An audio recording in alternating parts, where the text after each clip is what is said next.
Welcome to our channel. Today, we're tackling how to prevent server members from sending you friend requests on Discord with the latest update.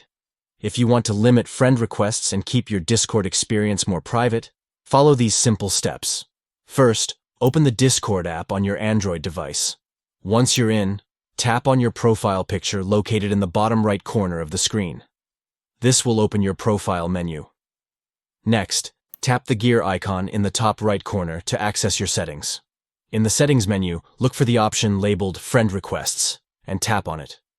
Here, you'll see a list of options related to friend requests. To stop server members from sending you friend requests, simply unmark the Server Members option. This will prevent members of any server you're in from being able to send you friend requests. And that's all there is to it. You've now successfully updated your settings to prevent server members from sending you friend requests on Discord. If this video helped you out, please give it a thumbs up, subscribe to our channel, and hit the notification bell to stay updated with our latest tips and tricks. Thanks for watching, and we'll see you in the next video.